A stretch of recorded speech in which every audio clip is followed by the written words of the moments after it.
All right, we should be recording. Does it say so over there? You know what? I just went. Yes. All right, man. All right, well, what's happening, brother? Not a lot, man. You had what'd you have last night? An urgent care situation on the Critical. I'm a critical care paramedic too. So like the flight medics will take anybody from ICU to ICU. So pretty sick patient going down in the middle of the night. Yeah, you're on a helicopter? We're by ground Oh, when the helicopters can't fly. I gotcha. Just save well, I don't even want, just save somebody or We got her to a higher level of care. So hopefully they can do some saving. Okay. That's good. That's good. Yep. All right, man. Well, I wanted to have you on here today because St. George was a few weeks ago. It's the only North American 70.3 that had a swim. Man, Uh, that's right, huh? That's yeah, crazy. I know. I know. You had a great race. You got what, 5th, if I recall, in your I age think group? so. Yeah. Yeah, I think I ended up fifth. All right. So we had talked the other day a little bit about your race, and you said that you were going into it with the objective of winning that age group, correct? And I had set some lofty goals for myself, yeah, yeah. right. But I Which is kind of why I want you to talk today. I but I think thought it's they were attainable, I had done the work. yeah, and you've been there before. Yeah. So can you tilt up a little bit again? Down. There you go. Alright. Anyway, yeah, you've been there, you've done the work. And I've been thinking about this a lot lately, the idea of shooting what's that? Shooting for the stars and landing on the moon type of thing anyway. I don't Yeah, think that's a bad idea. you're never gonna get there if you don't try, right? Right. Yeah, I was, writing about it and thinking about, my first ever Ironman and you just kinda wanna finish, right? Um, but also, I had some lofty goals, and I think that's what actually gave me a really good race. So I like that idea, and, you trained hard for it, I'm sure, like you said, and, so you're going into this with the mindset of kicking ass, and it's gonna be a tough day, right? I mean, what was it was super hot that day, right?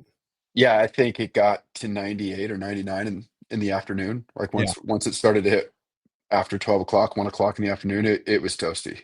yeah, yeah. And I think we started and it was 75 degrees. Walking around T1 at 5:30 in the morning, it's already over 70, I think. Yeah, and you got water that's in the 50s, right? What so is And that water was actually pretty nice this year. I think it was low 60s. low 60s. So you're Yeah, walking so, around, like, people are hot, they got a wetsuit on early, oh, yeah. right? I always laugh, the C26 thing, like, don't wear your wetsuit for 45 minutes before the race. There's people walking up and down and all over the place, fully zipped up. I mean, there's something about I mean, like, if you're not used to it and you wanna get I don't know. I tell people like, a lot of people don't get a chance to swim in an early season race in a wetsuit, so I actually tell them to put it on at home and walk around with it a little bit just to get that constriction feeling and used to it and take some cold showers and shit in it, like Yeah, or, like, even, I mean, chlorine's terrible for wetsuits, but jump in the pool once or twice with it. Just rinse it real well, just to Mhm. get that, yeah, like you said, get used to it. It's a little bit different feeling. There's Yeah, some constrictions, a little bit tight in the shoulders sometimes. yeah. And I honestly think that's usually what gives people the anxiety, they're not used to that. I mean, your heart rate gets so high early in a swim if you're not used to it, and that compounds the problem usually, probably. Well, Um, sure, that constriction, you sort of feel like you can't catch your breath, and then the snowball, right? yeah, exactly. Yeah, so, alright, so, I'm just curious, you're going into this race, it's, 70 something in the morning, and you're ready to go after it, and, so how's your morning look over there? I mean, what are you doing? Are you visualizing? Are you just kinda just trying to chill, or what do you do before a race? Find the porta potty, and then Yeah, and then it's mostly just kinda chill. I do as much prep as I can before. So, race morning, it's kind of like walk in, set my helmet on the bars, make sure the tires are good, make sure the computer's good, which was the first hurdle of the day. how And are then the just slow tires? the tires were alright. Okay. But you think about it, right? Because there was all this talk after Kona last year that some age groupers had tires messed with, and the day before or that morning, I'm racking the bike and talking to the guy next to me who's like, he's taken up like 4 spots. And I was kind and I was just like, hey man, do you think we can have a little bit of room? And 30 minutes later, I'm standing in the swimsuit going like, oh man, I hope that guy didn't mess with my stuff. Like I hope I didn't upset him. Yeah. Yeah. No, I just asked that because I think you told me you ended up having a flat too, which is we'll get into that later, Yeah. The but that was tires started oh, off great. tires were good in the morning. Um, Yeah. so, uh, so you're not doing anything like getting warmed up or I mean, do you warm up? Because I usually I, try to get before a race, get out of bed and do some like light yoga, stretching type of shit, and a lot of times I don't do it, but whenever I do it, it seems to be a good idea. I definitely think it's a good idea. I try to do some stretch, some upper body stretching and mobility stuff before I get in the water. Mhm. Um, St. George, like the logistics at St. George, there's enough walking around that morning. So you go down, have to walk through the whole park, catch the bus, get out to T1. There's some walking involved there. So that does okay warming you up, kind of, I guess maybe not warming you up, but loosening you up. Yeah. Yeah, I thought I actually kinda like when there's a little bit of a walk before the swim at some races, it's just nice to get moving, I so agree. so you're like in my one of my big things is I think it was because at 1 year at Louisville, we got the pros used to start kind of in the dark, and they'd all line up along I don't know if you've ever been to Louisville, but they got, like, a grandstand area, and then down the side, the pros kinda line up early, and I remember 1 year, some of the pros were just going to town. You might have been there, dude, now that I think about it, did you ever do Louisville? I did the 70.3 last year. I've never done the full Okay. there. Yeah, so in the full, I some of these guys are just going to town with stretch cords, you know, Yeah. like, really getting their arms going before the, Ironman swim, so I've always been a proponent of that, as much as possible. It's a little tricky sometimes when you get in a corral and trying to do arm circles and shit like that, but but I think it's a good idea. So you're kinda focusing on your upper body at this point and, getting in the Yeah, water. really just getting everything loose, making sure my, wetsuit sleeves are pulled up far enough Mhm. that everything in the shoulders and upper chest and stuff feel as loose as it can in a wetsuit. Yeah. So are you you start at front, I assume, or was it just a rolling start or It's age a rolling start like they've seat? been. They've got the pace boards up to line up, and I think they're separated by 2 to 3 minutes for each board. Mhm. So, yeah, I started up front. Yeah, Parker and I were actually in line together. He okay. he put a little more time on me, but I started near him. Yeah. Well, I mean, if you can start near him and not get totally dusted, you're in a good place. Did you, so are you what are you thinking about in the swim here before you get in? Are you just breathing and, I mean, I you swim try well. to I try to when I get close to the water, when like, maybe that gap as they collapse the lines, and everybody kinda moves up, but you're waiting in between the pro start and when we start. Mhm. I kinda start looking around for bigger cues to look at for sighting, and especially at a place like St. George, when you're swimming straight into the sun, it's hard to see the buoys. So, is there a big tree in the distance, or is there some kind of, a mountain or a dip or a canyon in the landscape that I can see that gives me a little bit better chance to swim straight? Mm. So I'm kinda looking at that stuff and sort of figuring out what my line's gonna look like. Yeah. Do you get a practice swim there? Or you just kinda getting your Not I think you could have gone around the corner off the side, but the not on the corrals first. the corrals were full at, like, 6:15. Mm. It was Yeah. nuts. So, Yeah. at that point, it's like, is it even doing anything? You get in the water and you don't start for an hour? I mean, Yeah. I don't know, I think swim cords are a better option. Mm. Yeah. Okay. So then you're going through. Do you start? Do you just start hard? You're ready, or do you kind Not of? anymore, not anymore. I really just try to build into it. Hmm. Um, I I didn't grow up as a swimmer, so I don't have a whole lot of speeds, and I find if I start real hard, it's just blowing a lot of energy for very minimal gain. Mm, I do a lot better if I just kind of get in and lengthen my stroke, find my rhythm, and go from there. Yeah. And, if you're having trouble sighting, do you try to get on with somebody, or do you trust the process of the group? Because I always talk about, like, sometimes, if you've got, like, 7 or 8 people going one direction, it's it might be worth trusting them, but, you know, sometimes I guess I can go awry, but, I mean, how do you I'm just always curious because I talk to people about this all the time, and I'm like, if it's sunny and you can't really see a whole lot of shit anyway, so is it better you're up front though, so you're with better swimmers, so you can almost trust them a little bit, I assume. A little bit. I try to keep my gauge. Now that they've got buoys every 100 yards, 100 meters, whatever it is, it's a little bit easier, I Mhm. think. I try to keep my perspective when I'm breathing on the side, like if all of a sudden I see a huge pack to my side here, then I realize maybe I've gone off course. Okay. And then as far as like being in the group swimming, if I would normally sight every third or fifth stroke, if I'm on somebody's feet and feel like it's a good pace, I might slow that down, sight, once every 20 seconds. And if it's straight, I'll continue to trust them. Okay. Yeah, and then, when you're up in the front like that, I suppose stuff spreads out a little bit more than if you're starting in the middle, and, how do you deal with contact? Because I always sort of describe contact as like taking a punch. I don't fight it anymore. I used to kinda, like, just try to like, if somebody bumped me, I'd, like, you know, elbow them in the ribs or something like that, but now I'm just kinda like I just kinda flow with it more than, like, taking a punch rather than leaning into a punch. Is that Yeah. do you think about that kinda stuff a lot? I mean, the contact's inevitable, right? So I definitely do the same as you. You just kind of roll with it and flow with it. You can get upset and try to push them away or increase your kick, and it's like, what does that do? It just burns a bunch of extra energy that doesn't really get you anything. Mhm. You just go into the swim expecting that that's going to happen and roll with it the best you can. I swim with my head pretty deep and my arms pretty long, so usually my head is fairly safe from contact. Mm.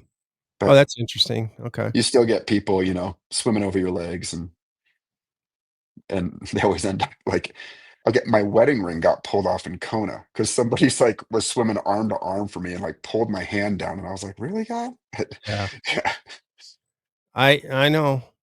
So I yeah, I just roll with it best you can. Yeah, I always wonder if that's like, I mean, people I don't know what they're doing sometimes, and I suppose I do the same shit, you know what I mean? It's sorta like you're in a swim and you're kinda not really thinking a whole lot about stuff like that and, being super kosher or whatever. You gotta kinda do your thing a little bit, and I suppose it is a yeah, I've had weird instances, but, so as you're getting out of the swim, what I'm interested in is, do you, prescribe to the increase the kicking towards the end? Are you doing that, and how far out do you do that, or is that something you're thinking about as far as your legs for the I bike? do it a little bit because I've had times in the past where like my feet or my calves will cramp a little bit Mhm. coming in. So I try to start kicking probably, I don't know, 4 or 5-ish minutes out. So 200, 300 yards out. Yeah, yeah, Once I can kind of see it, a couple buoys between me and the finish line, I'll try to start kicking. I don't go crazy, but just enough to try to get some blood flow down there. okay, yeah, so it's just a little bit of blood flow. Yeah, I'm notorious for kinda letting my legs hang, so I could see how, especially I've had cramp before coming out of a wetsuit, just a Yeah.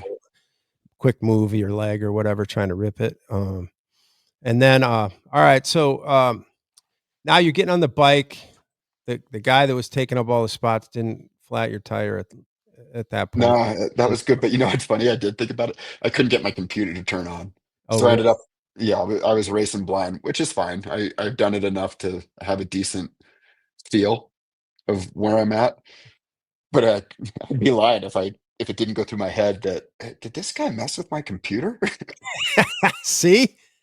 I but that's a really great point, and we want something we talk about on the cast a lot is that, if you're not prepped for that, I mean, that can really screw up somebody's day if they're really thinking about that, and, um, I'll be honest, I can't even I don't even know how to turn my shit on sometimes. It's just like it goes off into some crazy workout or something, like I don't I so I can't really I've always been a feel guy, for the most part anyway. I'll check my watch, and I usually just I shouldn't, but I kinda keep an eye on my average miles per hour, because Yeah.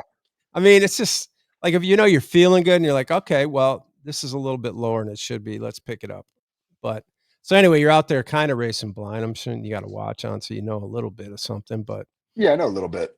um, but, And I can always kind of tell, relative to how many bikes are in and around me when I came out of the water where mhm. I'm at.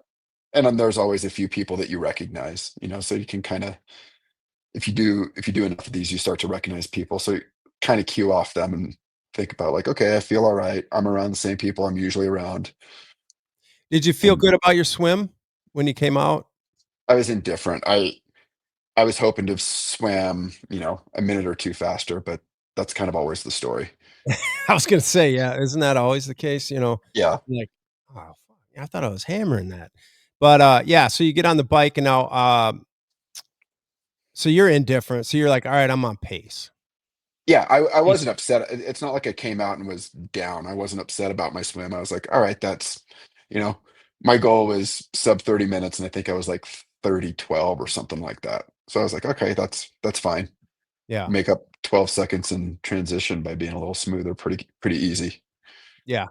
Well, I mean, because trust me, there's been many times I've come out of the swim and I've been like, "Alright, I gotta hammer the bike." Uh, so, uh, the St. George course, I feel like the last in the graphs are always a little bit wanky, but pretty much the end of it is is pretty much downhill, right?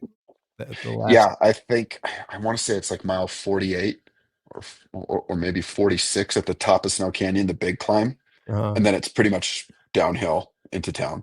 So my question to that is, are you taking that into mind? I assume you are, that you're gonna have the last 8, 10 miles to kinda be I take recovering it a in little bit, I or I take it into mind more in, like, how I plan my fueling with the idea of, like, oh, if I, take a fairly like, a little bit bigger load of fuel at the top of that climb, then I have the whole downhill to sort of relax and let it absorb. I still try to keep power up on the descent best I can. Yeah, yeah.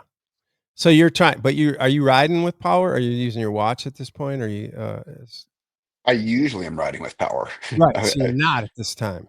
no, but I still would keep pressure on the pedals coming down. I'm not just I Right, don't I just coast understand, but it. Yeah. you're playing it by feel mostly, on the day, is what I'm saying. Yeah. Okay.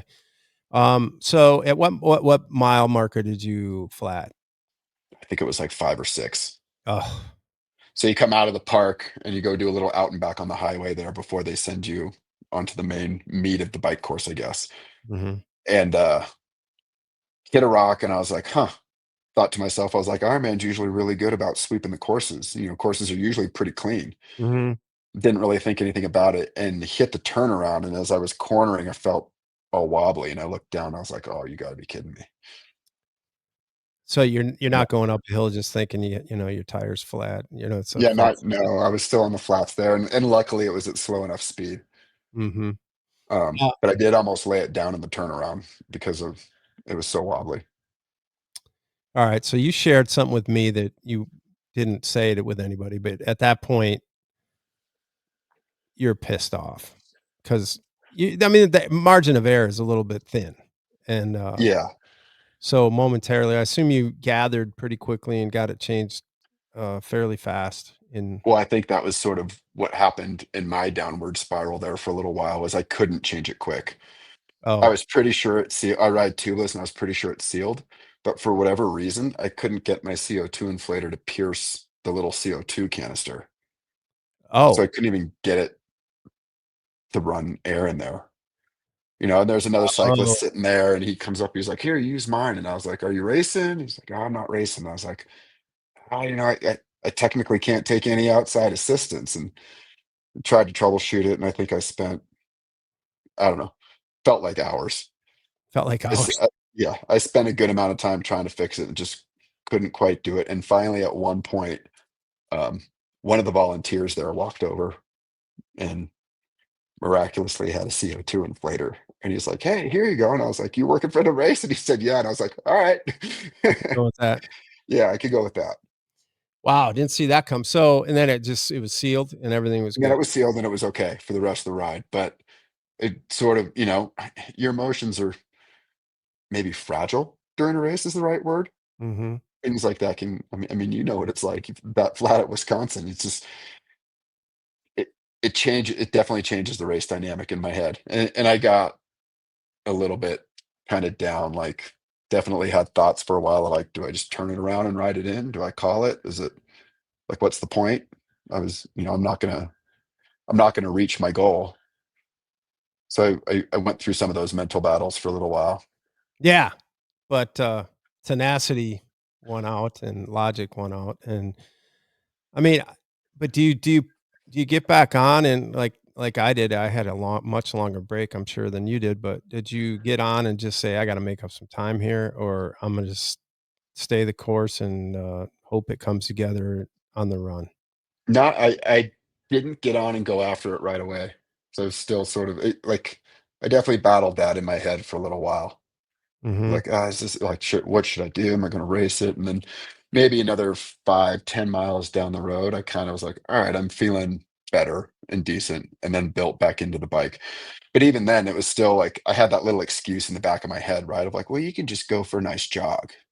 Mm. Like this isn't turning out the way you had hoped, and just at that point, I'd committed to finishing, but I wasn't sure how much I was gonna Well, go after the run.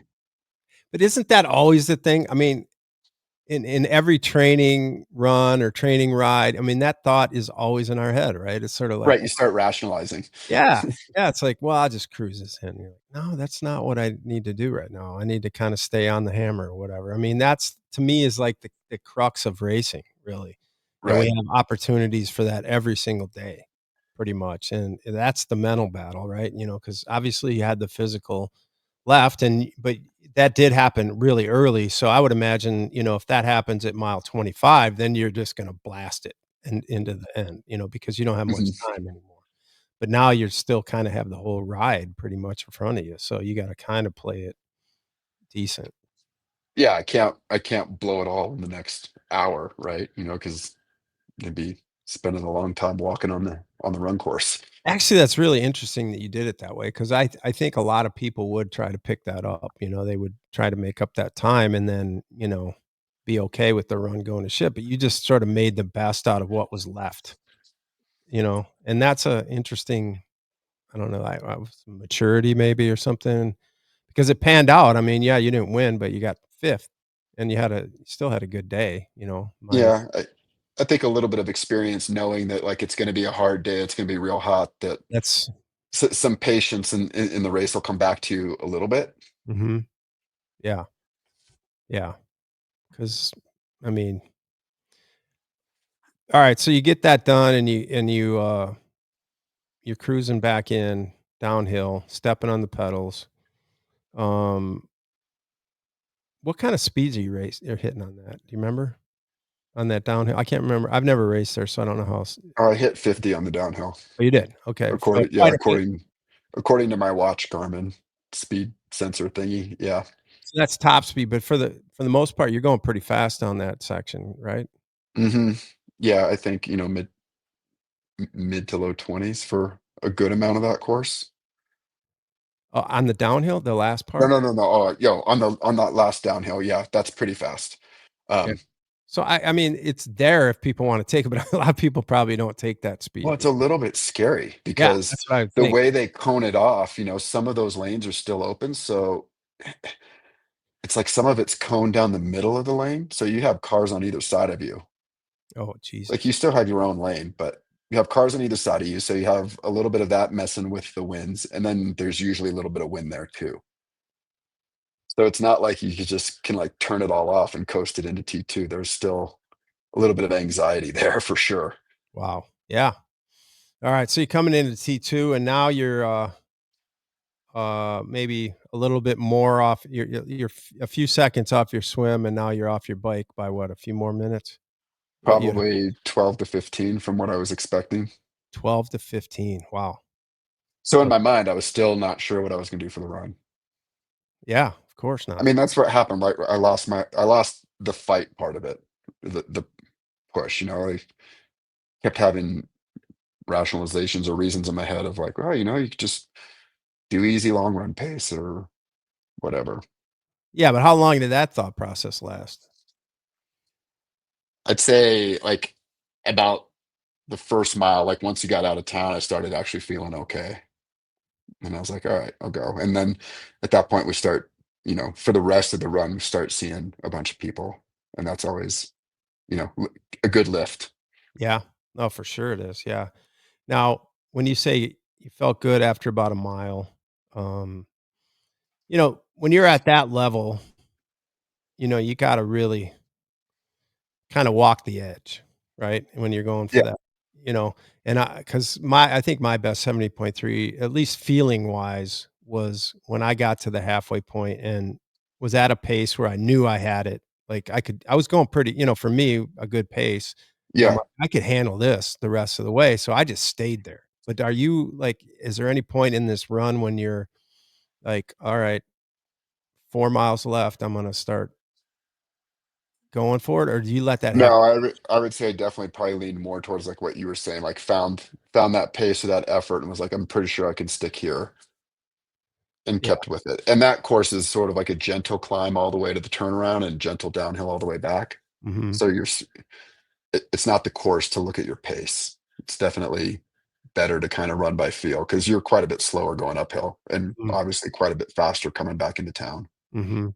Yeah, and you gotta feel good with that downhill, your legs gotta Yeah. feel because it can really get you, I'm sure.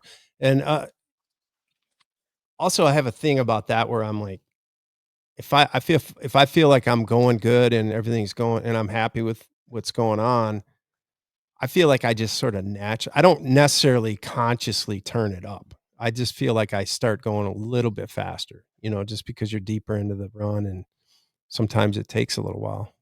Yeah. Mhm, I think it kind of comes with, you know, you're loosening up a little bit as you make that transition from the bike to the run and you start to relax a little bit. And I think that speed comes with that. mhm. But at some point, you must turn it up. Sure. Mile out, 2 out? Yeah, maybe 10-ish miles if I'm not shattered, you kinda be like, "Okay, I can push for 20 more minutes." I usually think about it in sense of time, not so much mileage, right? It's like, "Alright, do you have 15 more minutes of work? Can you work hard for 15 minutes?" Okay. Look at it that way. Uh-huh. And did you have a noticeable increase in your pace at that point? No, I don't think so. It felt I had a Well, noticeable that's the other increase in my thing. effort. Yeah. My effort felt like I turned it way up, but I don't think my pace reflected that. See, but I that's really interesting to me because that is what it is, right? It's sort of Oh, like, yeah. yeah, you think you can go faster, but it's just, like, really cranking hard to stay at the same groove, so you get across the line, and you gotta feel good about that and pissed, I suppose, but, It was a little bit of both. I mean, I took some pride in rallying and still, pushing the run instead of just kind of mailing it in and calling it a day. I mhm, took some pride in that. Uh, it was tough to see the guy who won my age group is someone I know from a long time ago. mhm. He's super consistent.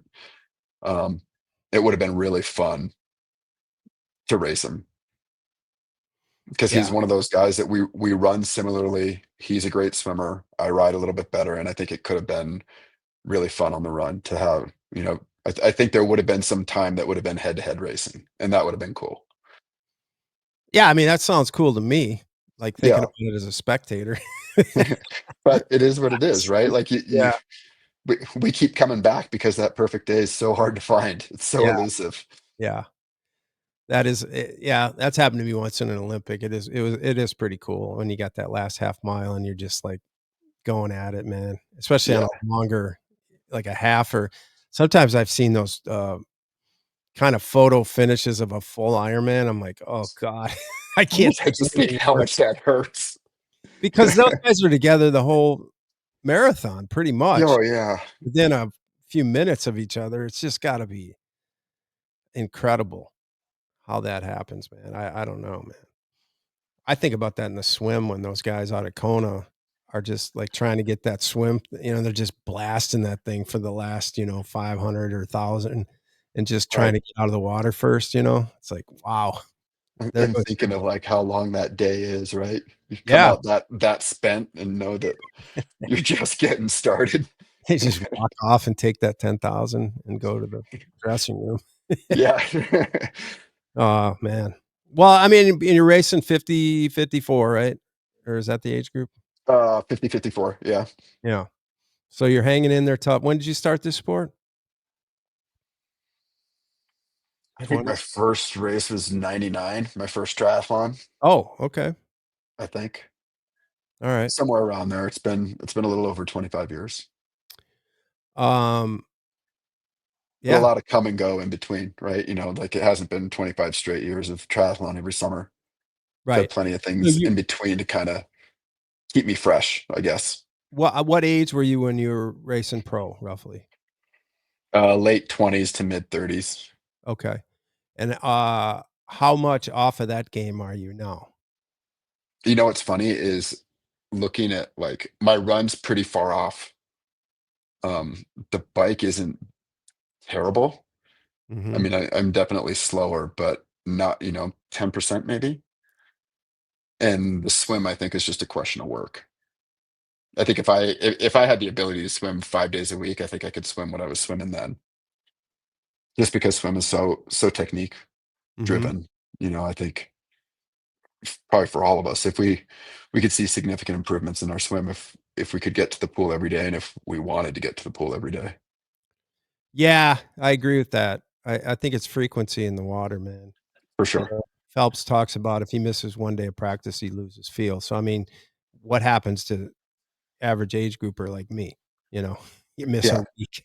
And that to me, that is what it is. It's sort of like technique becomes feel in a sense Yeah, because absolutely. you know what I mean? And that's I think the weird juxtaposition of that is a feel for the water. Nobody really understands that, but your technique is what gives you the good feel and vice versa sometimes. So it's just really interesting to me because just the more I swim, I don't really, I know how to swim enough and I know how I swim when I'm swimming well.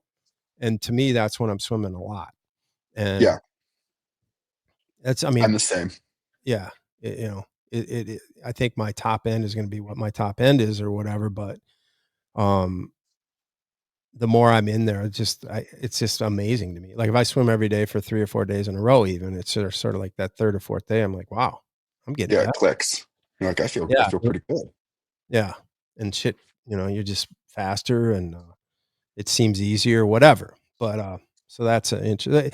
I just think it's interesting because you said you're not too far off from where you were as racing pro, and your body's holding up other than Yeah. these late I nights. I I think taking breaks and doing other things throughout the last 25 years has let me do that. Mountain Yeah, bike racing, trail running, whatever it is. Kinda always stay fit and find my way back here and there. I spent a good amount of time doing off-road triathlons just for something different. yeah, I think that helps. yeah. So you get into a lot of yeah. I mean, supplementary, complementary type stuff that um, gives you more range, really. I think so. I mean, the aerobic engine's the aerobic engine, right? You can build it a lot of different ways. And sure, if you're gonna do a triathlon, we gotta find some time to do some specific work, but you don't have to be doing that specific work all the time, I don't think. Yeah, and I've been thinking a lot about this a lot with the bike, for example. Because to me, Um, well, running obviously is the one that kind of beats you down, but the cycling to me, even though more people when they get older seem to ride, the like you said, I mean, it seems like that's the one that can hang around because and I think a lot of it is because they ride more. It's the same Yeah, feel for the bike, feel for the water, all that kind of shit to me is the same thing. But I'm thinking of riding to me is more about um, a lot of times how I feel on the bike and just the position and being able to hold and be strong in my upper body almost as much as anything. Um, yeah. so I think that's the specific triathlon stuff, that you have to work at, but you can definitely build your legs and in different ways, and mountain biking, of course, is another When I great. do a ton of that. Yeah. I live in the mountains, and if unless I'm specifically preparing for a race and like absolutely have to be on a TT bike that day, I'm usually on dirt. Yeah. Yeah. Well, I mean, mountain biking is unbelievable for Yeah, exploring. I'd rather be in the forest than battling cars any day. Oh, man. Or on a trainer maybe? Yeah, yeah. I don't love the trainer. I use it, but I don't love it. Some people love it. My wife loves it. Really? She's yeah, she does great on the trainer. Yeah. I've been there before. You just kinda can flip a switch and you're like, "Oh, this feels good. This is" you're safe. You're Yeah. in your own you can really work specifically, and it is good in a lot of ways, but, anyway, so, all right, man. Well, I'm proud of you. Oh, thanks. It's a good race, and, I just thought it'd be kinda cool to talk to you because I mean, it's an interesting point about getting older and feeling like you're still in the game, and I think a lot of people can benefit from that shit, you know? I mean, I hear stories all the time from athletes that are like, I'm faster, I'm more fit, I feel better now than I did when I was in my 30s. Mhm. I think there is you train the right way and you're attentive to your body, you take care of how you eat and your mental health and stuff. I think we can do this for a long time Yeah. and have success whatever that looks like for each person. Mhm. Yeah, especially long course because it is a mental game so much, and, you go through these things, and it's like we were talking about with your flat or whatever it is, those things are an advantage if you've been there Yeah, and you work out in shitty conditions or tougher conditions or whatever. These are the things I've been talking about a lot. It's, you know, be able to get through that, and a lot of people fold. yeah. I talk to my athletes all about that all the time. They'll make a comment that they had a really bad training day and they get sort of disappointed. And I'm like, hey, bank this. This is toughness down the road. This is Mhm. when it does get hard, you can look back and be like, I remember that one day. It was so hard and I didn't want to do it and I didn't finish, but I made it through. Yeah, That's all. Those are all things you can grab later and help you through that tough point in a race or in life or whatever it is. yeah, for sure. Yeah, Yeah, that's why I call that last podcast "The Work is the Gift," and it's like, yeah, it's those totally. I'm always really cognizant of that as a coach when people say they're struggled, but they got through it anyway, and then I was like, yeah, that's the race muscle Yeah, right there, and it's available most training days depending on how you do it, but, it could be just not putting your shoes on. If you get them on and get out, that's the connection, sometimes. you know? Totally. Yeah. I mean, adversity comes a bunch of different ways, right? Yes, it does. Alright, man, well, thanks for sharing your time, buddy, and, Yeah. try to do more of these and, help these old farts out Yeah. That like sounds great. us. Alright, I'm gonna hit this end here. Hang on a second. All right.